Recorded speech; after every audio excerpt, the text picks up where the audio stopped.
dala mo?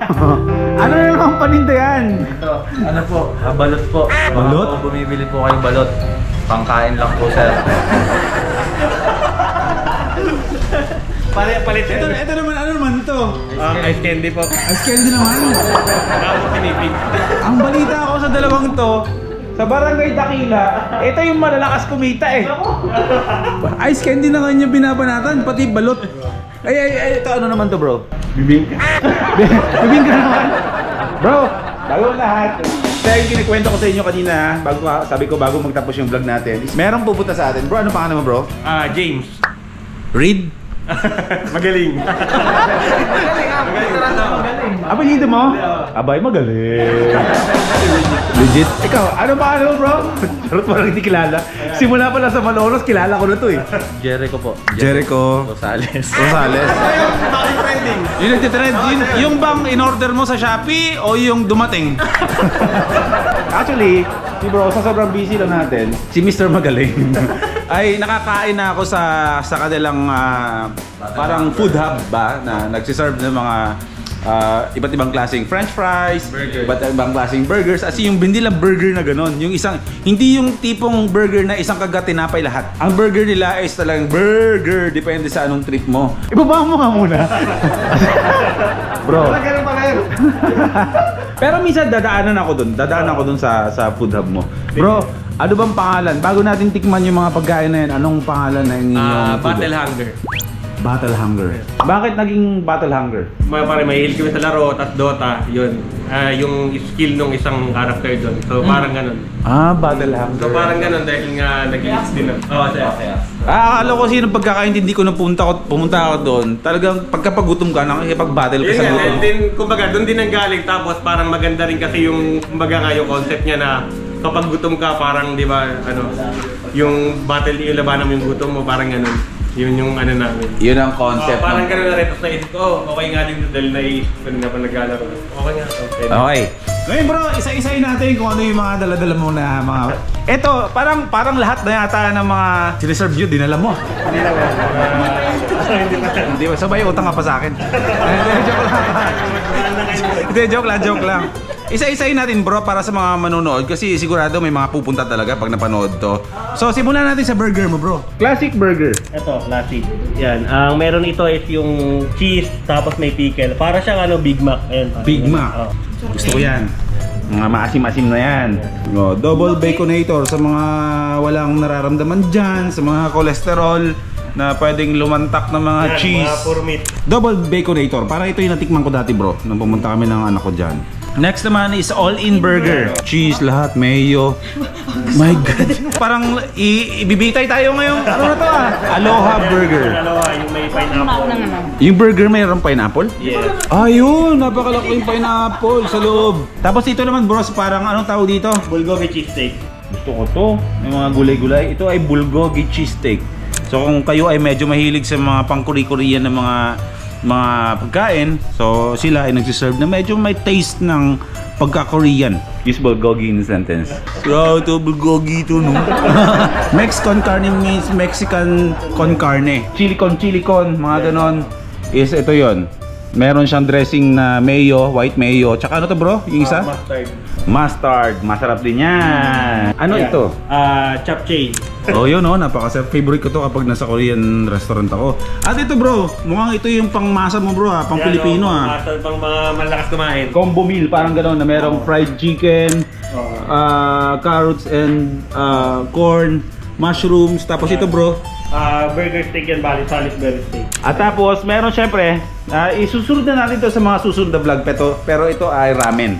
Yan, pwede natin i-breakfast din bukas para hindi lang natin mapapanood ngayon. Meron sila mga chicken wings. Grabing chicken wings yan. So halo-halo, alam na natin yan. At ito ay nababagay sa breakfast. Korean spam in kimchi rice. Parang karamihan bro is parang inspired by Korea. Bakit? Kasi okay din yung lasa talaga nila. Tapos masik din talaga ngayon sa akin. Hindi ko alam kung kailan nagsimula, pero parang kasi na-adapt na rin mga Pilipino yung mga Korean food, diba? Yung mga samji-samji, samgyupsal. And then ito, ang mga Pinoy beef chow fan, yung rice with egg and liempo. Na ito may sausawa na suka. Ito ay syempre alam ko na masarap to, pero syempre kakain muna kami. Ito na rin maging hapunan natin. Pero once and for all bro, dadaan ako sa shop mo. susuportahan ko yung shop mo. At sa lahat ng mga first timers na nandito sa Malolos, yung mga Bulakenyo, ay sumugod na tayo sa kanilang food hub. Sarap! Once again bro, promote mo kung saan located ang iyong food hub. Battle Hunger, na-search din kami sa Waze, Dakila, Malolos lang. Malapit lang kami kung familiar kayo sa Graman Hospital. Yun, siguro mga 100 meters away lang kami dun. Maraming salamat bro, brother. Maraming salamat. Di pa natatapos ang aming kwentuhan dito. Food is life. Life is good. Good night.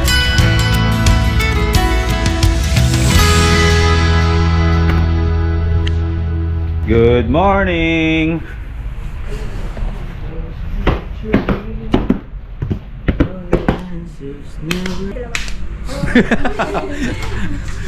Panibagong mga stocks na dumating. Magbababay na naman agad tayo dyan ngayon. I-deliver na ulit yan. Good morning First Time Moto. Good morning Malolos, Bulacan. Ay di pala Malolos to, Giginto, Bulacan pala.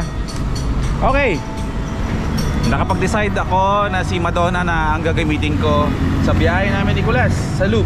Ngayon pupunta tayo ng GTR Speed Tech ulit ngayong araw na to, dahil may mga papalitan tayo dito. Unang-una, ibabalik ko na yung stock ko na Tambucho, yung merong heat guard dito. Kasi ito medyo pininturahan niya ng basta kulay bakal yan. Babalik na siya natin sa stock. And then ipapacheck ko yung mga shocks natin. Kasi yung shocks na to, hindi ko alam na porket YSS to, okay, pag tumatagal pala, tumatagas rin pala talaga to. So papacheck natin yan dito. At pati yung aking shock sa harapan ay merong tagas din. So yan ang mga sikasuhin ko ngayong araw to. Okay na, si Madonna na gagamitin natin sa biyahe namin ni Nicolas. Naalala ko dati nung hindi pa ako vlogger, ano pa ako nun, nagtatrabaho pa ako sa isang shipping company, mga Christmas decors. Nararanasan ko dati mga first times, kikwento ko lang sa inyo. Nararanasan ko dati, hindi to container van truck lang to. Binababa lang yung mga pahabol na mga Gili helmets, binaba na yung iba dyan. Isa na to, naranasan kong maging isang kargador dati ng isang company. I mean, hindi naman kargador, nagiging kargador ako kasi pumupunta ako sa mga malalaking mga nagbumuta pa, ano, nag-aayos ako ng mga papel na mga cargo dati na dinadala sa mga malalaking mga shipping lines. Nakikita niyo yung mga container na malalaki dumadaan sa mga highway. Ganun dati yung mga inaasikaso ko. Empleyado ako ng isang kumpanya, pero ginagawa ko yung trabaho na hindi akin dahil naranasan kong bulihin ng mga tao pagdating sa mga shipping lines. Ako yung pinagkakamada ng mga malalaking box, mga ganito. Nasa loob ako ng isang malaking container. Pumapasok ako sa ganun at ako yung napagdidiskitahan ng mga tao doon na magbuhat ng mga boxes namin. Walang tumutulong sa akin, tinitignan lang ako. Tapos ako yung nagkakamada sa loob ng container van. Yan lang yung mga experiences ko dati na naranasan ko mabuli dati ng mga taong naging parte ng aking yung mga panahon na nagsisimula pala ako magtrabaho. Tapos wala akong alam na pambubuli pala yung ginagawa nila sa akin. Ako yung pinagkakamada nila instead na sila yung gumagawa nung kasi yung trabaho nila. Pero okay lang, at least natuto ako. You think you're tough, yeah. So go ahead, come and put me off. Bring all your friends so they can watch. You're drunk dialing up the phone, so here I am at 3 a.m. You got me looking crazy, baby. These wicked little games you play, yeah. So step up to the plate, don't wait. It's 3 a.m, so here I am. Oh, you're crazy, crazy. You're bullseye out of your mind. You're crazy, crazy in every way I can find. You're crazy, crazy.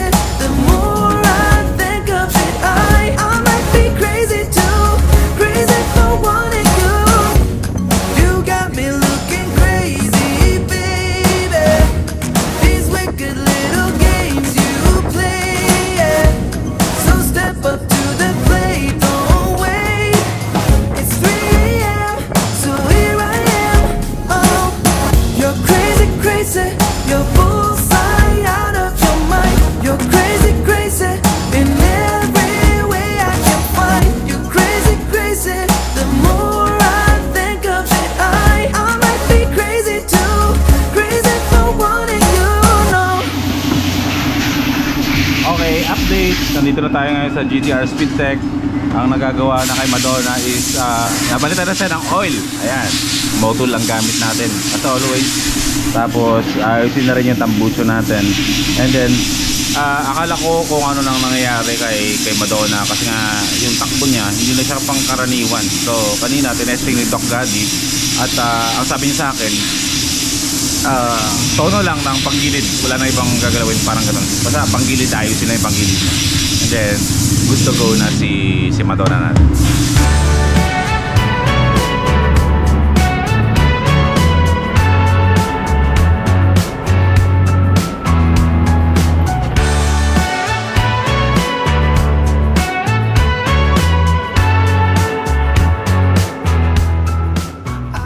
Okay na.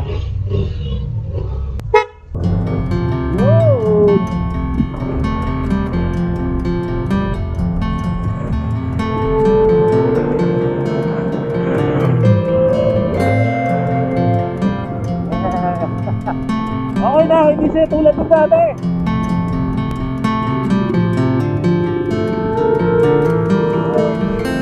Hoy, wala akong sticker. Mag-hi na lang kayo.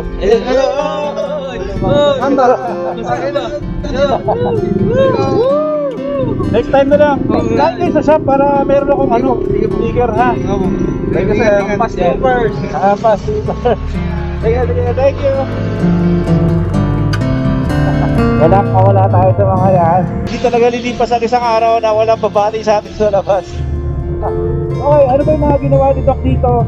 Ilagay niya ng dulo. Nagpalit siya ng bola para mas tumaan, mas bumilis yung tapo ng bola para meron tayong bilis.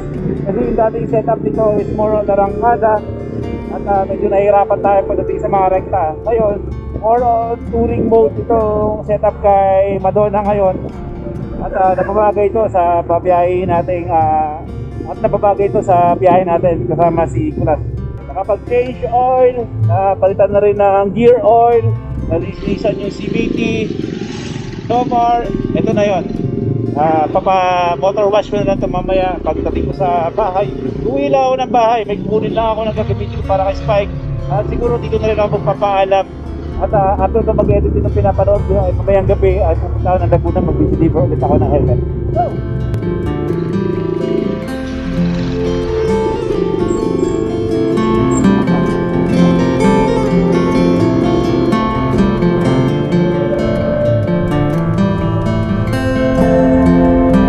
ganda ng takbo! So dito ko na tatapusin yung vlog ko mga first timers, ha. Bukas sa susunod na vlog natin ay pupunta tayo ng Binyag, Laguna. At pipikapin natin yung Aerox ni Becoming Filipino doon sa Binyag. At dadali natin dito sa GTR Speed Tech para condition din.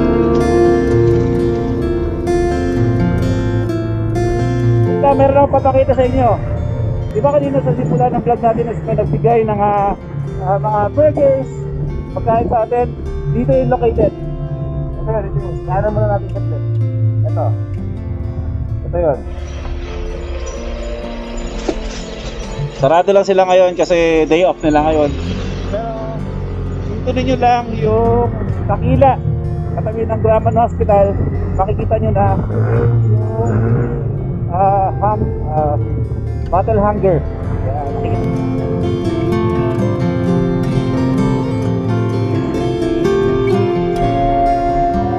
Ito ka natatapusin na. Magkita tayo ulit bukas. Life is good. Always remember, tomorrow is another day.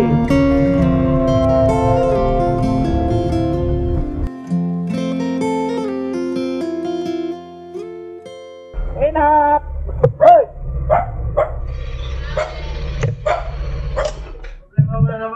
Ano na naman problema mo? Ikaw may problema eh. Bakit? Nagbibinata ka na daw. Oo. May natinubo ng bulbul sa mukha. Tinubong ka na? Bulbul sa mukha. O sige, dito ko na tatapusin na. At andito pa rin sa Rap-Rap. Hanap ko yan ang hanap. Nandiyan na naman si Rap-Rap, no? Sige, magbabay ka na. Ikaw na mag-close ng vlog ko. Ano ba close? Hindi yan normal na camera na pinapatay-patay. Alam ko. Kahit saan ka tumingin, meron yan. Ayan nga. Ay, dalawa kasi yan. Oo. Harapan. Ano? Kamusta? Yes lang. Ayos lang. Pahinga ka na. Oo. Sakto, may ano kami dyan. May ipat kami dyan. Wala anong pat? Bat. Ah, bat? Akala ko pat eh. Medal bat. Anong pat session ang ginagawa mo eh? Pwede rin. Lahat, sira ulo.